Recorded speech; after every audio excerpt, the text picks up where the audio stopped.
क्या आप जानते हैं कि 1975 तक सिक्किम एक अलग देश था। फिर ऐसा क्या हुआ कि वह भारत का 22वां राज्य बन गया। ना कोई बड़ा युद्ध हुआ, ना कोई सैनिक हमला हुआ, फिर भी एक देश भारत का हिस्सा बन गया। तो आखिर सिक्किम का भारत में विलय कैसे हुआ? क्या यह वाकई में वहाँ की जनता की मांग थी या इसके पीछे कोई बड़ी राजनीतिक चाल थी? इस रहस्यमय कहानी को जानने के लिए वीडियो को अंत तक जरूर देखें। सिक्किम हमेशा से भारत के पड़ोस में एक छोटा लेकिन बेहद रणनीतिक रूप से महत्वपूर्ण क्षेत्र था। 1835 में ब्रिटिश भारत ने सिक्किम के कुछ हिस्सों को अपने नियंत्रण में ले लिया, जैसा कि दार्जिलिंग, जो यह हिस्सा आज पश्चिम बंगाल का एक प्रमुख क्षेत्र है। लेकिन सिक्किम एक स्वतंत्र रियासत बना रहा। सिक्किम में चोग्याल नामक राजा का शासन था। यह राजवंश 17वीं सदी से सिक्किम पर शासन कर रहा था। हालांकि सिक्किम छोटा था, लेकिन उसका भू राजनीतिक स्थिति बहुत महत्वपूर्ण थी, क्योंकि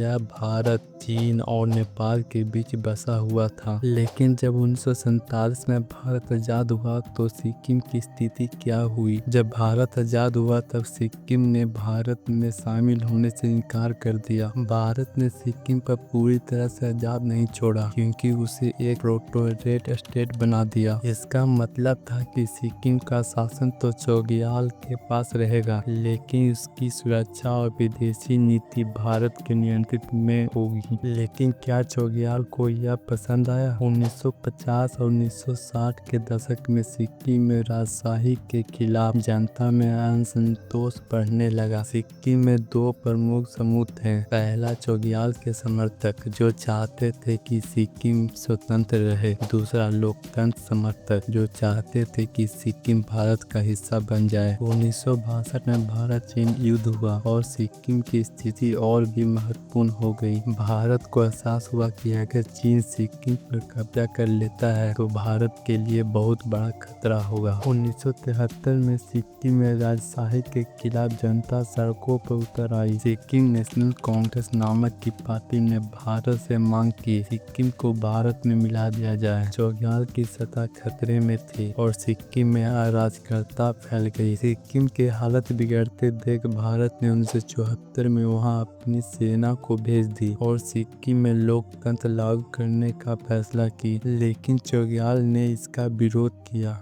1975 में सिक्किम में जनता ने एक जनमत संग्रह किया। परिणाम चौंकाने वाले थे। 97% से ज्यादा लोग ने भारत में शामिल होने के पक्ष में वोट दिया। उसके बाद 26 अप्रैल 1975 को भारत ने सिक्किम को अपना 22वां राज्य घोषित कर दिया। 16 मई 1975 को सिक्किम आधिकारिक रूप से भारत का हिस्सा बन गया। और इसी तरह बिना किसी युद्ध के भारत ने एक पूरी देश को अपने साथ मिला दिया। चीन ने इस विलय को कभी पूरी तरह से स्वीकार नहीं किया। अमेरिका और पश्चिमी देशों ने भी इस पर सवाल उठाए, लेकिन भारत के इस कदम के खिलाफ कोई ठोस कार्रवाई नहीं हुई। आज भी चीन कभी कभी सिक्किम को लेकर विवाद करता है, लेकिन भारत इसे अपना अभिन्न हिस्सा मानता है। तो यह थी सिक्किम के भारत में शामिल होने की पूरी कहानी। यह भारत का इकलौता ऐसा विलय हुआ था जिनमें बिना युद्ध के एक